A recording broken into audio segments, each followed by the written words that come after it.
Bismillahirrahmanirrahim. Assalamualaikum warahmatullahi wabarakatuh. Selamat sore pemirsa dimanapun Anda berada. Jumpa lagi kita di program Dunia Pendidikan. Saya Irwan Firman, temani Anda sampai nanti jelang pukul 16 waktu Indonesia Barat. Silahkan yang akan bergabung bersama. Saya tunggu di 02716793000 ataupun di SMS dan WhatsApp kami di 08112553000. Pemirsa dimanapun Anda berada, Dunia Pendidikan selalu menghadirkan informasi-informasi berkaitan dengan pendidikan. Mudah-mudahan memberikan inspirasi juga bagi kita semuanya, sekaligus informasi atau hal-hal pengetahuan baru yang mudah-mudahan menjadi tambahan referensi pengetahuan bagi kita semuanya. Pemirsa dimanapun Anda berada, suasana sore ini kita semakin hangat karena dosen-dosen kita atau akademisi-akademisi kita datang dari Universitas 11 Maret Surakarta akan menjelaskan terkait dengan KKN. Nah, ini tentunya juga yang menjadi perhatian juga bagi orang tua. Barangkali kadang-kadang orang tua mau tidak mau harus tahu juga, mengetahui juga, memantau juga terkait dengan kegiatan ini. Telah hadir di tengah-tengah kita Bapak Bowo Winarno SSI Mkom selaku Koordinator Si Informasi dan Manajemen dari tim KKN Universitas 11 Maret Surakarta. Assalamualaikum warahmatullahi wabarakatuh. Waalaikumsalam warahmatullahi wabarakatuh. Sehat ya? Alhamdulillah. Alhamdulillah sehat. Di sampingnya Pak Eksa Rusdiana SPMSC Koordinator Bidang KKN Kemitraan. Assalamualaikum warahmatullahi wabarakatuh. Waalaikumsalam warahmatullahi wabarakatuh, Mas Irwan. Ya, sehat ya semuanya ya? Sehat. Alhamdulillah sehat. Dan ya pemirsa dimanapun Anda berada, jadi seperti halnya yang saya lemparkan isunya di awal tadi begitu ya, bahwa KKN ini tentunya menjadi satu kegiatan yang wajib ya Pak ya sekarang ya, wajib. Untuk teman-teman atau adik-adik kita mahasiswa, meskipun ini terhitung berapa tahun Pak ini berarti setelah dulu sempat tidak ada begitu, sekitar beberapa tahun terakhir ini ya intinya. Iya. Mulai tahun 2011 UNS mewajibkan lagi mahasiswanya untuk mengikuti program KKN. Ya, karena sebelumnya memang nggak ada kan ya. Iya. Sempat merasakan ini alumni juga gitu. Saya kebetulan tidak merasakan KKN. Pak Eksa dulu Sama, saya juga tidak ya? ada program KKN. Pak Bowo mungkin yang merasakan. Tidak pernah. Tidak juga. Sebelumnya berarti ya. Belum. Oh iya, baik. Nah, pemirsa dimanapun Anda berada, kita ke Pak Bowo dulu nih ya. Ke Pak Bowo selaku Koordinator Si Informasi dan Manajemen. Jadi seperti apa KKN itu dan apa kemudian tujuannya dan seperti apa gambarannya, monggo silakan Pak Bowo. Berkaitan dengan KKN sebenarnya kita ada dua, yaitu berbasis lokasi sama kemitraan. Untuk kemitraan dalam artian ini koordinatornya adalah Pak Iksa sendiri. Kalau berbasis lokasi adalah Pak Hendro gitu. Jadi ada dua kemitraan dan lokasi. Terus untuk kemitraan ini nanti mungkin Pak Eksa yang menjelaskan. Kalau untuk berbasis lokasi ini mahasiswa nanti mendaftar di sistem kami berdasarkan tema yang sudah kami koordinasikan dengan Pemda. Nah nanti kita distribusikan, jadi mahasiswa per daerah itu mungkin dalam artian satu desa 10 mahasiswa maksimal, minimal 8 mahasiswa itu nanti terus kita pilih DPL-nya berdasarkan data TOT kita. Jadi DPL itu kita ada data TOT, syarat wajib menjadi DPL ada ikut TOT. Dari situ nanti kita adakan pembekalan, habis itu nanti survei, habis survei nanti langsung ke KKN-nya, seperti itu.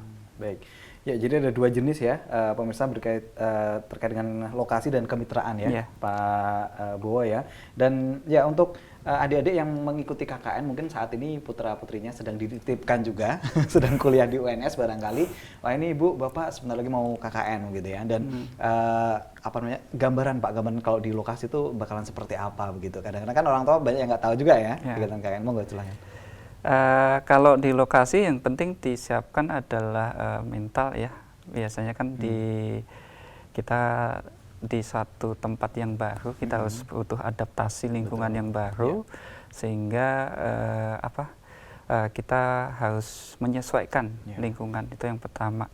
Terus yang kedua berkaitan dengan program kerja. Jadi biasanya proposal yang diajukan adik-adik mahasiswa itu diaplikasikan di lapangan itu berbeda. Jadi kebutuhan lapangan itu berbeda sekali dengan yang di proposal. Oh begitu? Jadi karena proposal itu kan mereka hanya survei hanya 1-2 kali. Ya observasinya. Jadi minggu pertama itu harus penyesuaian proposal dengan realita di lapangan. Hanya itu saja sih. Oke. Jadi satu tim untuk KKN itu berarti berapa orang itu Pak? Biasanya? Mahasiswanya? Ya, mahasiswanya. Mahasiswanya minimal 8 sampai 10 mahasiswa. 10 mahasiswa ini ya pemirsa ya. Dan itu campuran dari berbagai fakultas atau masing-masing fakultas sendiri-sendiri? Campuran. Ya. Artinya di sana juga sudah mulai muncul untuk organisasi kecil lah ya Pak ya, dari 8 sampai 10 orang itu kemudian, dan itu diacak atau bagaimana untuk ininya? Berdasarkan pemilihan tema tadi. Pemilihan tema ya. Itu ada sistem sudah dibuat memang nanti tema apa umpama digerobokkan ya kemarin kami digerobokkan itu ada tema-tema gitu, nanti mahasiswa milih tema, nah nanti itu sebagai kelompok yang akan dibentuk gitu. Biar visi misinya sama ya kira-kira seperti itu ya. Baik, terima kasih Pak Bowo informasinya. Jadi untuk pemirsa barangkali saat ini atau adik-adik mahasiswa juga saat ini yang belum melaksanakan KKN kira-kira nanti akan dijadikannya seperti itu ya Pak ya. Jadi ada tema yang sama dulu, nanti ada satu sistem yang sudah diolah ya tentunya ya dari pihak UNS, dari pihak kampus untuk kemudian nanti dijadikan tim-tim seperti itu. Ke Pak Eksa, sekarang dari Koordinator Bidang KKN Kemitraan. Ini harus punya jaringan yang super banyak gitu kira-kira. Seperti apa dan kegiatannya, monggo silakan Pak Eksa. Kalau KKN berbasis lokasi itu kan mahasiswa tidak bisa memilih secara personal. Artinya mereka mendaftar, menginput data diri, kemudian sistem mengacak dan menempatkan mereka dalam kelompok-kelompok. Mereka memang pada awalnya memilih tema yang mereka pilih, apakah pariwisata, pertanian, ekonomi, kemudian apa lagi ya? Banyak, ada 14 tema. Ya, ada 14 tema. Pertanian, perkebunan dan sebagainya. Termasuk pendidikan dan pendidikan. Betul. Ya, jadi nanti mereka secara otomatis teracak, terbentuk kelompok dengan sistem yang acak seperti itu. Nah, berbeda dengan yang di kemitraan. Kalau KKN kemitraan itu penentuan tim mahasiswa itu dibentuk oleh tim itu sendiri. Biasanya ada inisiator yang berada di kelompok itu, atau kalau tidak ya kakak tingkatnya biasanya yang dia sudah KKN di lokasi tersebut sebelumnya dan dia merekrut adik tingkatnya lagi.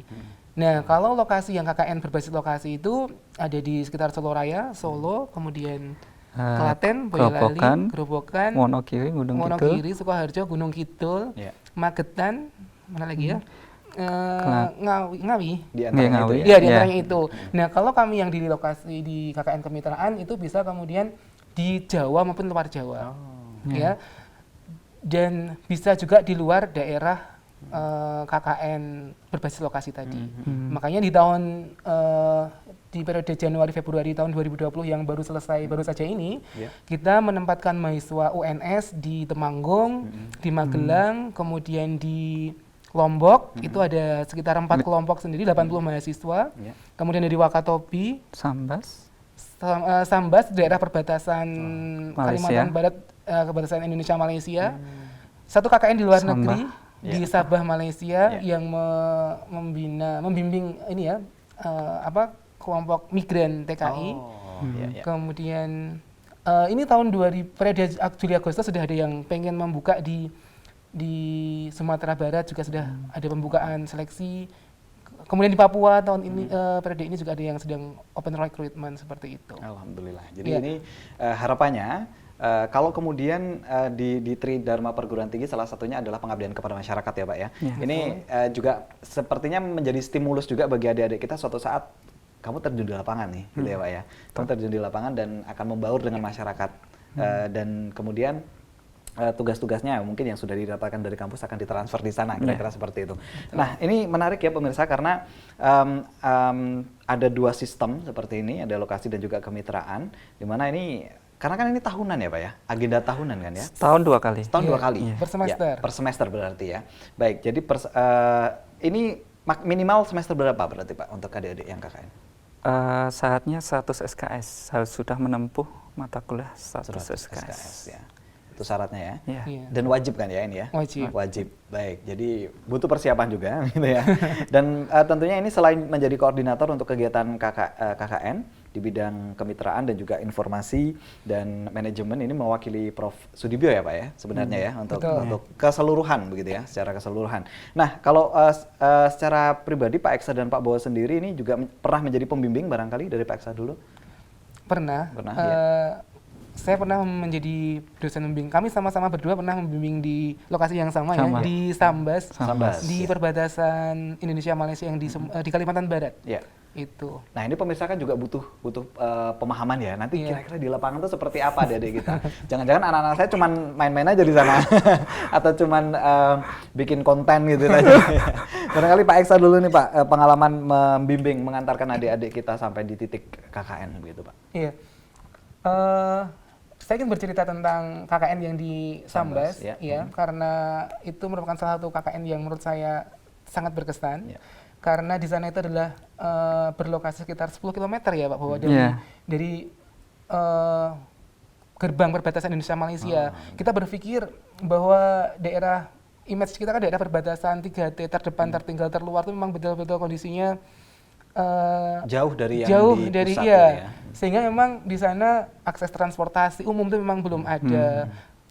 Kemudian ya barang-barang kebutuhan sehari-hari justru banyak dipasok dari negara tetangga.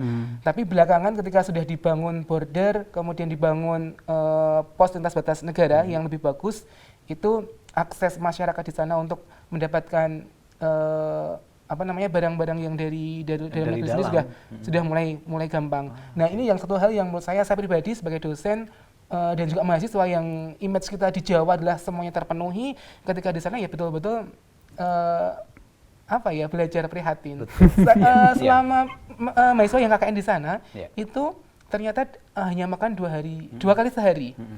Ternyata saya pikir pada saat saya mengunjungi mereka di sana, saya juga makannya bareng sama anak-anak, saya juga dijatah makan 2 kali sehari juga. Saya pikir ini kok makan siang kok nggak muncul-muncul, tapi ternyata memang kebiasaan mereka makan sehari 2 kali. Menarik. Dan jarang makan ayam, karena saya datang ke sana, kemudian mereka mereka secara spesial gitu ya, menghidangkan ayam, itu ayamnya alot banget. Saya pikir ini karena anaknya nggak bisa masak kali ya. Tapi emang betul, itu ternyata bukan karena mereka nggak bisa masak, tapi ayamnya emang beda sortiran ya, karena nggak bagus di kota mungkin dialihkan ke sortiran ke daerah seperti itu. Dan tukang sayur tuh kalau kita kan di sini kan gampang ya, tiap hari keliling, tiap jam keliling. Kok di sana hanya beberapa hari sekali baru ada tukang ini, tukang sayur. Dan mereka biasanya nyari bahan makanannya juga keliling ke penduduk-penduduk, nanti dikasih singkong, dikasih daunnya juga, masaknya dari sayurnya ya. Baik, kemudian apa yang mereka lakukan Pak Eksa di sana? Masak sendiri jelas, kemudian kontribusi untuk masyarakat beberapa program untuk masyarakat, ada pelatihan, mereka melatih untuk banyak pengrajin dari suku Dayak Selako di sana, masih cukup daerah pedalaman, tapi sudah tersentuh dengan kemajuan itu, sudah juga masuk ke sana juga. Kerajinan seperti gantungan kunci, kemudian papan nem itu ya, papan nama di meja itu dibina sama mahasiswa kami, kemudian coba dikembangkan dan dikomersialkan, termasuk mengadakan event pertunjukan budaya yang selama ini mungkin mereka pikir mereka biasa saja dengan budaya mereka, tapi ketika disampaikan, dipertontonkan juga menanamkan ini juga. Baik, jadi 2 poin itu ya Pak Eksa ya, yang ditransfer ya dari teman-teman adik-adik KKN yang di sana begitu ya. Salah duanya. Salah duanya dapat apa? Karena ada beberapa program ujian, nanti mungkin Pak Bowo bisa menambahkan, betul. Baik, dari apa yang kemudian sudah disampaikan Pak Eksa nih pemirsa, jadi sebenarnya adik-adik kita ketika KKN tuh punya visi ya, punya misi ya di sana dan jelas begitu. Jadi ya kadang-kadang harus merasakan seperti itu ya Pak ya, untuk menimbulkan daya juang yang lebih tinggi ya dari masing-masing kita di Jawa barangkali atau di tempat-tempat yang lain mungkin segala sesuatunya serba mudah gitu ya. Tapi ketika agar memacu semangatnya lebih on, biasanya ditempatkan di lokasi-lokasi seperti itu begitu. Kemudian dari Pak Bowo sendiri seperti apa pengalamannya mendampingi adik-adik kita? Kalau saya sih kalau di Sambas kemarin kan terakhir saya di Sambas, alhamdulillah untuk transportasi dan lain-lain sudah lebih bagus dibanding Pak Eksa. Jadi saya rasa saya enggak punya bahasanya pengalaman yang lebih unik gitu bahasanya. Tetapi yang saya alami yang paling unik sampai sekarang ini adalah selama saya membimbing di NTT ya, Alor ya, itu Alor, ya? Ya. Di sana listrik belum ada. Hanya sebagian jalan masih batu gitu. Kalau istilahnya antar desa dengan desa lain jalan jauh, airnya susah, itu sinyal apalagi gitu. Kalau di sana kita lebih memfokuskan membantu para nelayan. Nelayan dalam artian mereka habis memancing dari laut itu, ikannya biasanya dibeli tengkulak itu harga murah sekali. Di sini mungkin harganya 100-200 ribu, tapi di sana bisa 10 ribu. Wah, itu sekian persen ya? Iya, karena tidak ada penyimpanan freezer yang besar. Makanya kemarin pas periode saya kemarin tuh kita kasih ini bantuan surya panel untuk pendingin ya, untuk listrik pendinginnya gitu. Karena di sana jalan-jalan juga pakai ini Pak, lampu tenaga surya. Itu. Jadi itu yang pengalaman saya di Alor yang paling sangat berkesan karena saya sempat jadi mapet seminggu di sana karena nggak bisa pulang. Betul. Baik. Gitu. Nah, ini menarik ya pemirsa ya. Ini baru 2 dari sekian cerita yang kemudian sebenarnya ini ketika diulas itu akan menjadi sebuah ini ya Pak ya, perjalanan KKN yang sangat-sangat menarik, akan menjadi memoir yang sangat ini ya, sangat tebal begitu ya ketika dibukukan gitu sebenarnya. Karena tidak hanya UNS kan kelihatannya ya, seluruh universitas yang ada di Indonesia tentunya memiliki titik yang sama untuk kemudian melatih adik-adik kita tidak bermanja-manjaan gitu ya, harus punya semangat juang yang tinggi untuk bisa berkontribusi kepada masyarakat. Nah, setiap pemberangkatan Pak Eksa, Pak Bowo ke daerah-daerah semester 1 kali ya, itu berapa tim berarti total se-Universitas 11 Maret? Pak Eksa atau Pak Bowo? Ya, kalau periode Januari Februari ini kurang lebih sekitar 1.800 mahasiswa titik ya berarti. Oh, mahasiswa. Jadi kalau titik itu 660 untuk kemitraan ya, untuk sisanya berbasis lokasi. Itu. Untuk kabupaten kalau tidak salah ingat untuk periode ini 12 kabupaten. 12 kabupaten. Iya. Masih untuk yang lokasi. Untuk yang lokasi ya. Masih di area yang sudah disebutkan Pak Eksa tadi ya. Untuk sekitar Solo Raya dan sekitarnya. Begitu, baik. Dari sekian banyak, ini sudah terbanyak atau dari pengalaman-pengalaman sebelumnya ada yang lebih banyak lagi, Pak? Periode besok ini mungkin ya? Insya Allah. Ini kita melihat tadi itu data mahasiswa yang mendaftar itu sudah tembus 4.200 mahasiswa. Baik ya, ini mudah-mudahan menjadi sekali lagi menjadi latihan lah buat adik-adik kita agar bisa betul-betul merasakan ya Pak ya, kondisi yang ada di masyarakat itu seperti apa begitu. Kemudian dari Pak Eksa sendiri, untuk kemitraan ini Pak, untuk kemitraan ini berarti list dari awal itu memang udah ada ya Pak ya, tinggal mereka menginput kira-kira mau kemana begitu. Dan satu lagi tadi ketika ada rekomendasi dari kakak-kakaknya ya. Iya. Baik. Yang pertama sebelum menjawab ke situ, saya ingin sedikit meralat dari yang disampaikan Mas Irwan tadi. Kalau yang berbasis kemitraan itu mereka bukan ditempatkan, tapi mereka mencari mitra. Ya, sesuai dengan nama mitranya, berarti mereka mencari mitra. Bahkan kadang-kadang mereka mahasiswa sekarang kan kreatif. Mereka mencari jaringannya luas dan sebagainya seperti itu yang kadang-kadang kita surprise. Nah, di KKN kemitraan ini kita punya sistem bahwa mereka ada sistem seleksinya, Mas Irwan.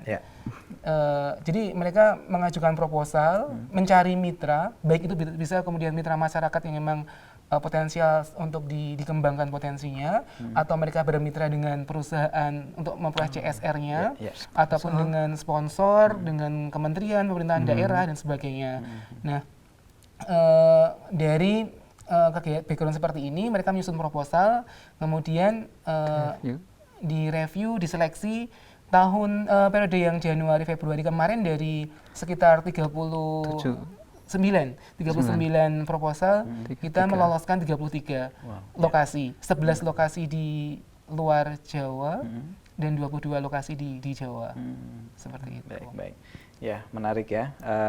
Dan nah Pak Eksa dan Pak Bowo tentunya kadang-kadang adanya KKN ini banyak positifnya begitu ya. Tentunya banyak positifnya. Tetapi kadang-kadang orang tua atau wali mahasiswa itu juga merasakan ada sedikit kekhawatiran. Normal kan ya, karena anaknya apalagi rumahnya di Papua, kuliah di UNS, KKN-nya ke Aceh misalkan kan.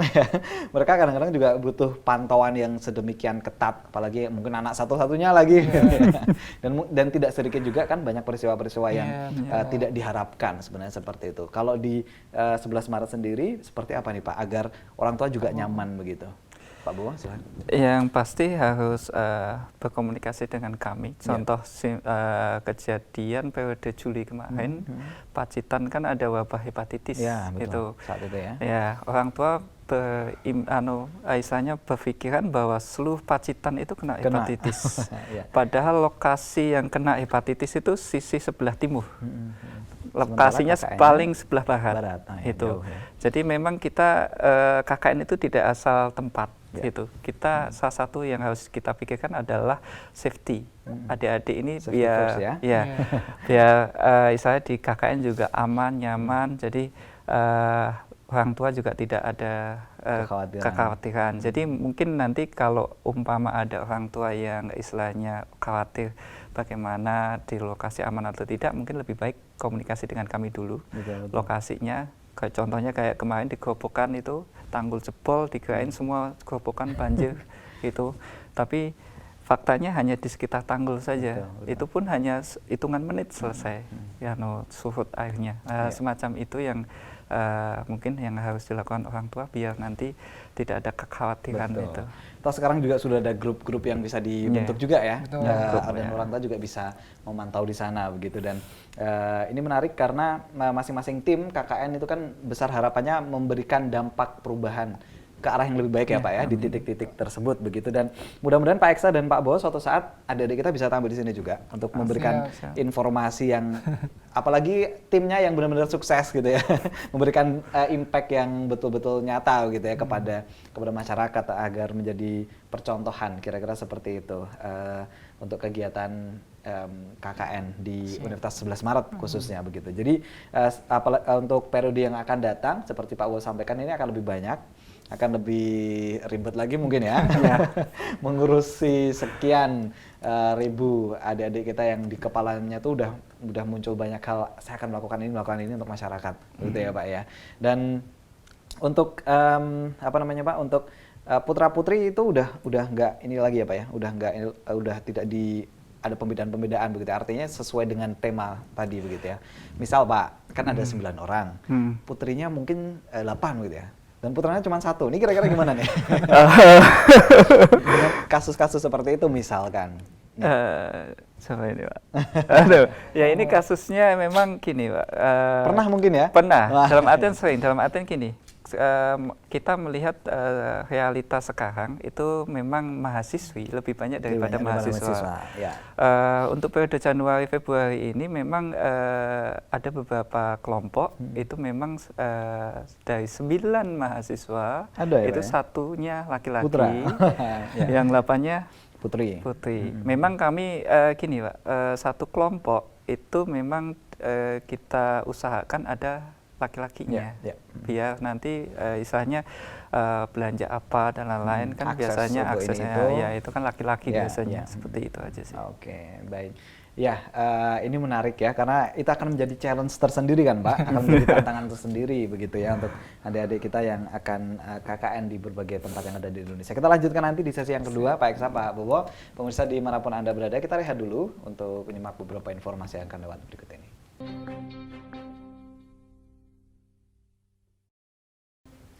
Baik pemirsa, kita lanjutkan kembali kebersamaan kita untuk program Dunia Pendidikan. Masih bersama teman-teman, ini tim KKN ya, tim sukses KKN-nya dari Universitas 11 Maret Surakarta. Tidak sekadar menjalankan tugas, tetapi mereka kemudian tiba-tiba menjadi seorang bapak dari sekian ratus, sekian ribu dari adik-adik kita yang melakukan KKN begitu. Masih ada Pak Eksa Rusdiana SPMSC selaku Koordinator Biro KKN Kemitraan dan Pak Bowo Winarno SSIMkom selaku Koordinator Si Informasi dan Manajemen. Pemirsa ini mewakili Prof.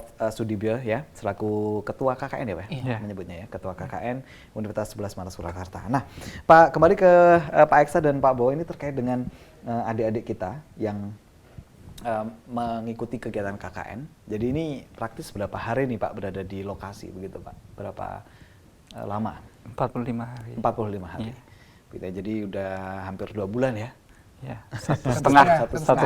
satu setengah bulan ini berada di lokasi dengan ini include ke SKS-nya masuk berapa SKS Pak? 2 SKS. 2 SKS. Gitu ya. Jadi untuk pemirsa yang belum pernah mendapatkan informasi barangkali dari orang tuanya, dari anak-anaknya begitu ya. Ini masuk 2 SKS, berarti memang masuk di penilaian untuk adik-adiknya. Unsur kepenilaiannya seperti apa nih Pak? Apa saja kemudian yang menjadi poin penilaian buat adik-adik? Poin penilaian ada 3 ya. Yeah. Yang pertama itu pembekalan. Pembekalan itu kita ada ujiannya. Terus dari desa. Terus yang ketiga desa dari pun DPR. memberikan nilai ya? Ya. Dalam hal ini kepala desa? Kepala desa biasanya. Ya. Yang ketiga DPL-nya. DPL-nya. Ya. Nanti dari nilai ini nanti yang Di bertugas rata-rata menilai adalah DPL-nya. DPL-nya atau dosen pembimbing lapangan. Ya. Dosen pembimbing lapangan. Baik, nah Pak Eksa dan Pak Bowo tentunya hal-hal yang menarik, yang unik tadi beberapa sudah disebutkan begitu. Tapi di sisi lain juga kadang-kadang adik-adik juga memiliki kebutuhan khusus. Ada yang sakit begitu, ada yang apa ya, ada yang mungkin kadang-kadang mereka malu ya untuk menyampaikan punya penyakit tertentu begitu. Bagaimana kemudian solusi-solusi yang ditawarkan dari tim KKN ini, Pak? Biasanya yang punya kebutuhan khusus itu biasanya mendaftar di Surakarta, ya KKN yang di Surakarta, dekat ya, karena lebih dekat, ya. jadi mungkin fasilitas kesehatannya atau mungkin sakit atau mungkin hal-hal yang lain aksesnya lebih mudah gitu ya. Cuman kadang di Surakarta ini kan ada batas maksimalnya, jadi kita pilih juga diseleksi. Kadang kan tidak diterima di Surakarta, akhirnya kan di harus daerah lain gitu. Mepet dikit ya, dengan keluar-keluar dikit gitu dari Surakarta. Contohnya kemarin tuh di Gerobokan itu sebenarnya ada 2 mahasiswa yang sakit tapi yang butuh penanganan khusus, yaitu yang jantungnya bocor itu sampai orang tuanya juga telepon saya gitu untuk ya khawatir ya, saya yakin lah, tapi saya kasih pengertian, insya Allah aman gitu. Nanti kalau ada apa-apa ya saya aja yang langsung menghandle gitu. Di sebelum berakhir itu memang kondisinya menurun, akhirnya saya izinkan untuk ke kepala desa untuk check up, akhirnya harus dirawat. Jadi mahasiswa tersebut pulang untuk dirawat sampai sekarang gitu. Baik, karena memang unsur tertentu ya Pak ya, karena dalam hal ini sakit. Artinya dari pihak kampus pun juga tidak ada pemaksaan, gitu Pak ya, yang perlu dicatat sama orang tua ya. Artinya dari pihak kampus ini tidak ada pemaksaan untuk terus melanjutkan dengan kondisi yang demikian begitu ya. Artinya poin-poinnya yang penting sudah melaksanakan beberapa hal yang sudah dijelaskan di awal begitu. Baik, kemudian dari Pak Eksan untuk kemitraan ini berapa tim Pak berarti untuk teman-teman yang mengurusi Pak? Kalau kita yang di KKN kemitraan ya semua dari unit pengelola KKN itu menjadi bagian dari pengelola KKN, baik itu KKN kemitraan maupun KKN berbasis lokasi. Tidak disendirikan, maksudnya ya semua bekerja bersama di situ memanage KKN, karena dalam satu waktu itu kita mengelola tidak hanya KKN mandiri saja atau kemitraan atau KKN berbasis lokasi, tapi kita bersamaan. Jadi hanya pemfokusan kerja saja yang kemudian berbeda. Karena di kemitraan sendiri di periode Januari-Februari kita ada 33 lokasi, ada 33 dosen pembimbing lapangan yang kita manage, ya semua bekerja bersama. Itu. Baik. Nah, mudah-mudahan akan semakin berimpact ya Pak ya kepada masyarakat begitu ya, harapan besarnya. Nah, kita sedikit menyinggung terkait dengan KKN yang di luar negeri itu tadi Pak. Kalau di Malaysia masih serumpun lah ya kira-kira ya. Komunikasi juga masih mudah begitu ya. Ada nggak challenge buat adik-adik kita ke yang lebih luas begitu Pak? Kalau yang di Sabah di Malaysia, challenge yang pertama adalah karena mereka itu di apa ya istilahnya wilayahnya di KLC ya. Itu jadi kayak di distrik lah bahasa kita mungkin ya. Per distrik itu hanya diisi 2 sampai 3 mahasiswa. Dan mereka mengedukasi atau memberdayakan migran-migran dari Indonesia itu sekitar cukup banyak lah. Dan itu lokasinya jauh dengan distrik yang lain. Bisa sampai 1 jam 2 jam, dan artinya mereka meskipun di awal 20 orang itu satu tim, ketika sudah sampai di lokasi KKN mereka pecah jadi 2 sampai 3 orang, 4 orang, kemudian mereka hanya bisa berkumpul full tim itu pada saat dosen membimbing lapangannya datang ke sana. Iya, datang ke sana, monitoring ya. Seperti itu. Iya. Oke, baik. Ngomong-ngomong ngapain Pak mereka Pak di sana? Ajarkan bahasa Indonesia atau apa begitu? Iya, seringkali karena orang tuanya bekerja sebagai tenaga kerja Indonesia, edukasi terkait dengan masalah pendidikan dan sebagainya masih agak penanaman nasionalisme terutama. Jadi ya sering tertinggal, dan yang kami yang di sana bekerjasama dengan KBRI itu memberikan penguatan edukasi di sana. Baik. Menarik. Ini mudah-mudahan menjadi inspirasi untuk yang lain ya, khususnya yang ada di Universitas 11 Maret Surakarta. Karena pemirsa mungkin juga dari universitas-universitas yang lain begitu, itu gambarannya lebih kurang dari teman-teman Universitas 11 Maret Surakarta. Terima kasih Pak Eksa, Pak Bowo sudah banyak memberikan informasi kepada kita semuanya dan memberikan pemahaman baru terkait dengan KKN begitu ya. Ini bukan KKN yang negatif ya, KKN yang pengabdian kepada masyarakat begitu ya. Dan mudah-mudahan semakin menginspirasi untuk yang lainnya. Terakhir kepada Pak Eksa dan Pak Bowo, apa yang ingin disampaikan kepada mungkin adik-adik kita yang mau persiapan dan para orang tua juga yang akan melepaskan adik-adiknya untuk KKN? Silahkan Pak Eksa dulu. Kepada orang tua, kita sebagai orang tua pada akhirnya anak-anak kita kan akan sampai pada masa pembelajaran di mana mereka sudah harus mulai mandiri, lepas dari rumah, lepas dari tanggungan dari orang tua. Dan KKN ini merupakan gerbang kedua setelah mungkin mereka menjadi mahasiswa itu mereka pindah dari rumah, mereka harus ngekos. Nah, di KKN ini mereka benar-benar harus tinggal dan hidup di masyarakat. Jadi nilai yang selama ini kita anggap kurang terkait dengan mahasiswa itu seringkali pintar secara teoritis di kampus, dan ketika terjun di masyarakat itu gagap. Nah, dengan melalui program KKN ini kita betul-betul mempersiapkan mahasiswa itu bisa menjadi aktor-aktor intelektual, agent of change yang betul-betul siap menjawab kebutuhan di masyarakat. Ya. Menarik. Kemudian dari Pak Bowo, apa ini yang disampaikan? Mau silakan. Kalau saya mungkin bagi adik-adik yang mau mengambil KKN di periode Juli Agustus, khususnya di 11 Maret ya. Ya, khususnya di Universitas 11 Maret, tolong disiapkan apa saja yang perlu disiapkan, terutama fisik ya, untuk yang kemitraan fisik, terus untuk yang berbasis lokasi mungkin kesiapan dari mental itu yang utama, mental juga. Terus untuk Bapak Ibu yang punya anak yang mau mengambil KKN, insya Allah kami akan menjaga anak-anak Bapak Ibu dengan baik, dari berangkat proses, dari awal proses sampai akhir proses, insya Allah akan kami pantau sampai datang di kampus dengan selamat. Gitu. Baik. Ya, terima kasih Pak Eksa, Pak Bowo sudah memberikan banyak informasi terkait dengan KKN, dan mudah-mudahan kapan-kapan bisa sharing lagi di sini, terutama untuk adik-adik kita juga ya yang mereka ngapain di lapangan begitu ya, dan barangkali juga sudah menghasilkan produk-produk tertentu begitu ya yang berguna bagi masyarakat.